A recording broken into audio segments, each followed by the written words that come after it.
দেখুন বন্ধুরা, আজকে কিন্তু আমাদের বাড়িতে কিন্তু ছোটোখাটো পিকনিক হচ্ছে, কারণ কালকে দোল পূর্ণিমার আনন্দতে আজকে আমরা ফ্যামিলি মিলে সবাই পিকনিক করছি। এদিকে দেখুন দাদাভাই কিন্তু হেল্প করছে, আর দিদিভাই কিন্তু মাংসটা রান্না করতে বসে গিয়েছে।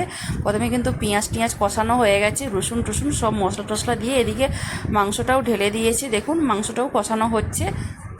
আরও কিন্তু বাকি রান্না আমাদের বাড়ির মধ্যে হয়ে গেছে, সেগুলো হলো আলু পোস্ত, ডাল, পাঁপড়, চাটনি, আর বাকি ছিল মিষ্টি, আইসক্রিম। মাংসটা এবারে ভালো করে কষানো হতে থাক। দেখুন কড়া লউটে যাবে বলে দাদাভাই কিন্তু কড়াটাকে ধরে বসে আছে। মাংসটা কিন্তু হয়ে গেছে, এবারে খাওয়ার জায়গায় দাদাভাই কিন্তু নিয়ে চলে যাবে। এবার সবাই আমরা খেতে বসে যাব। দেখুন এক এক করে কিন্তু সব বাড়ির ছেলেরা কিন্তু খেতে বসে গেছে। দেখুন সবাই বসে গেছে। দাদাভাইকে জিজ্ঞাসা করা হচ্ছে রান্না কেমন হয়েছে। দিদিভাই দেখুন ঘুরে সবাইকে কিন্তু মাংস দেখাচ্ছে। যারা আমাদের এই ফ্যামিলি ছোটোখাটো পিকনিকে যোগ হতে চান তারা অবশ্যই আমাদেরকে কমেন্টে জানাবেন। সবাই ভালো থাকুন আর সুস্থ থাকুন।